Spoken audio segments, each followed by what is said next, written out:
قرآن مجید کی مختصر مگر انتہائی طاقتور صورتوں میں سے ایک صورت ایسی بھی ہے جس میں ایک باپ کا انجام بیان کیا گیا، اس کی بیوی کا کردار واضح کیا گیا، لیکن ایک سوال ہمیشہ ذہن میں ابھرتا ہے کہ اس خاندان کی بیٹی کا کیا بنا۔ سورۃ المسد یا سورۃ لاہب دراصل مکہ کے اس دور کی یاد دلاتی ہے جب اسلام کی دعوت اپنے ابتدائی مرحلے میں تھی اور رسول اللہ کو سب سے زیادہ مخالفت اپنے قریبی رشتہ داروں کی طرف سے بھی برداشت کرنا پڑی۔ اس صورت میں جس شخص کا ذکر ہے وہ ہے ابو لہب، جو رسول اللہ کا چچا تھا، لیکن اس کی دشمنی اتنی شدید تھی کہ قرآن نے اس کا نام لے کر اس کے انجام کو بیان کر دیا۔ جب رسول اللہ نے مکہ کے لوگوں کو اللہ کی طرف بلانا شروع کیا اور ایک دن صفا پہاڑی پر کھڑے ہو کر قریش کو جمع کیا تو آپ نے انہیں آخرت کے عذاب سے ڈرایا اور اللہ کی وحدانیت کی دعوت دی۔ اسی وقت ابو لہب نے غصے اور نفرت میں آ کر وہ جملہ کہا جو تاریخ میں ہمیشہ کے لیے محفوظ ہو گیا۔ اس نے کہا، تبن لکھ، یعنی تم تباہ ہو جاؤ، کیا تم نے ہمیں اسی لیے جمع کیا تھا؟ یہی وہ لمحہ تھا جب اللہ تعالی نے سورۃ المسد نازل فرمائی اور اعلان کر دیا کہ ابو لہب کے ہاتھ ٹوٹ جائیں اور وہ خود بھی ہلاک ہو جائے گا۔ یہ سورت صرف ابو لہب کے بارے میں نہیں بلکہ اس کے پورے کردار کو بیان کرتی ہے۔ اس میں بتایا گیا کہ اس کا مال اور اس کی کمائی اسے کچھ فائدہ نہیں دے گی، وہ بھڑکتی ہوئی آگ میں داخل ہوگا اور اس کی بیوی بھی اس کے ساتھ ہوگی جو ایندھن اٹھانے والی ہے۔ یہاں قرآن نے ابو لہب کی بیوی جمیل کا ذکر کیا ہے جو رسول اللہ کی شدید دشمن تھی۔ وہ راتوں کو کانٹے دار جھاڑیاں جمع کر کے حضور کے راستے میں ڈال دیتی تھی تاکہ آپ کو تکلیف پہنچے، اسی لیے قرآن نے اسے حمالہ الحطب یعنی لکڑیاں اٹھانے والی کہا۔ قرآن کی زبان یہاں نہایت مختصر مگر گہری ہے۔ جمیل کے بارے میں کہا گیا کہ اس کی گردن میں کھجور کی رسی ہوگی۔ مفسرین بتاتے ہیں کہ یہ اس کے تکبر اور اس کی حرکتوں کا انجام ہے۔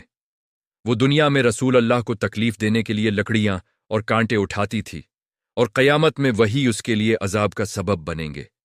اس پورے منظر میں قرآن نے ایک خاندان کی دشمنی کو ہمیشہ کے لیے مثال بنا دیا، لیکن جب اس خاندان کا ذکر ہوتا ہے تو ایک سوال ذہن میں ضرور آتا ہے۔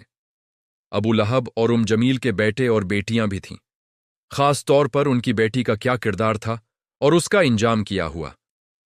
تاریخی روایات بتاتی ہیں کہ ابو لہب کے کئی بچے تھے جن میں عتبہ اور عتیبہ جیسے بیٹے شامل تھے، اور ایک بیٹی بھی تھی جس کا ذکر بعض روایات میں درہ بنت ابو لہب کے نام سے ملتا ہے۔ یہاں تاریخ کا ایک دلچسپ اور حیران کن پہلو سامنے آتا ہے۔ اگرچہ ابو لہب اور اس کی بیوی اسلام کے شدید دشمن تھے، لیکن ان کی بیٹی کا معاملہ مختلف نکلا۔ درہ بنت ابو لہب کے بارے میں روایات ملتی ہیں کہ انہوں نے بعد میں اسلام قبول کر لیا تھا۔ جب مکہ فتح ہوا اور اسلام کی روشنی پورے عرب میں پھیل گئی تو بہت سے ایسے لوگ جو پہلے مخالفت کرتے تھے وہ بھی اسلام میں داخل ہو گئے۔ درہ بنت ابو لہب بھی انہی لوگوں میں شامل تھیں۔ یہ واقعہ اس بات کی ایک بڑی مثال ہے کہ ہدایت کسی خاندان یا نسب کی پابند نہیں ہوتی۔ ایک شخص اگرچہ نبی کا چچا تھا لیکن وہ کفر پر مرا، جبکہ اس کی اپنی بیٹی ایمان لے آئی۔ اسلام کی تاریخ میں ایسے کئی واقعات ہیں جہاں باپ اور بیٹے یا ماں اور بیٹی کے عقیدے مختلف ہو گئے۔ قرآن خود اس بات کو بار بار واضح کرتا ہے کہ قیامت کے دن ہر انسان اپنے اعمال کا ذمہ دار ہوگا۔ درہ بنت ابو لہب کے بارے میں روایت آتی ہے کہ جب وہ مدینہ آئیں اور انہوں نے اسلام قبول کیا تو کچھ لوگوں نے انہیں ابو لہب کی بیٹی کہہ کر طعنہ دیا۔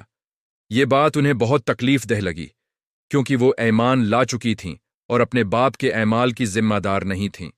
جب یہ معاملہ رسول اللہ تک پہنچا تو آپ نے اس پر ناراضی ظاہر کی اور فرمایا کہ کسی کو اس کے والد کی وجہ سے طعنہ نہ دیا جائے اگر وہ خود ایمان لے آیا ہو۔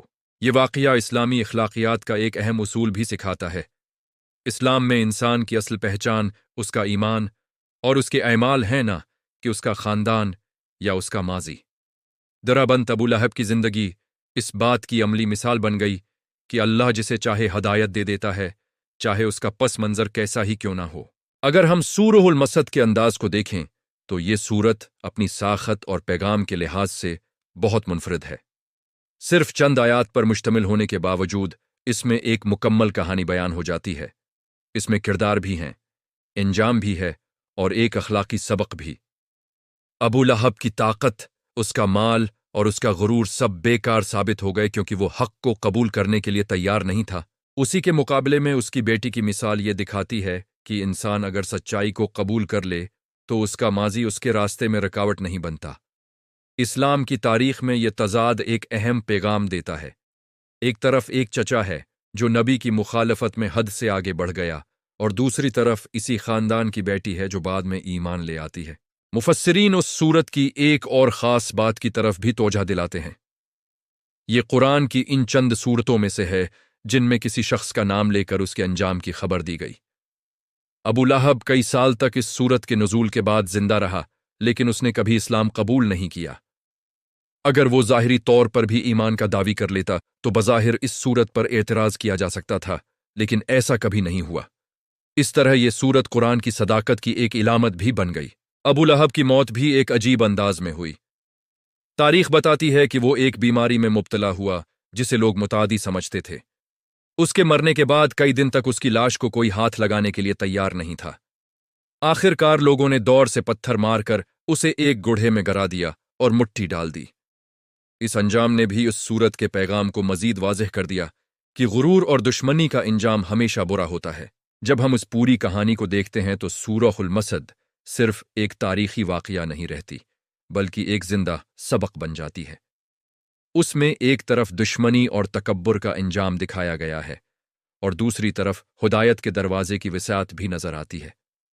ابو لہب اور اس کی بیوی کا ذکر اس لیے کیا گیا تاکہ لوگ سمجھ سکیں کہ اللہ کے نبی کی مخالفت کا انجام کیا ہوتا ہے، اور اسی خاندان کی بیٹی کی کہانی یہ بتاتی ہے کہ اگر کوئی شخص سچائی کو قبول کر لے تو اللہ اسے عزت دے دیتا ہے، چاہے اس کے والدین یا خاندان کا ماضی کیسا ہی کیوں نہ ہو۔ اسلام کی تعلیم یہی ہے کہ ہر انسان کو اس کے اپنے ایمان اور اعمال کی بنیاد پر دیکھا جائے۔ یوں سورہ المسد ایک چھوٹی سی سورت ہونے کے باوجود ایک مکمل ڈرامائی منظر پیش کرتی ہے جس میں کردار، انجام اور اخلاقی سبق سب کچھ موجود ہے۔ ابو لہب کی ضد، جمیل کی دشمنی، اور پھر اسی خاندان سے ایک بیٹی کا ایمان لانا تاریخ کا ایسا پہلو ہے جو ہر دور کے انسان کو سوچنے پر مجبور کرتا ہے کہ اصل کامیابی نسب یا مال میں نہیں، بلکہ سچائی کو پہچان کر اسے قبول کرنے میں ہے۔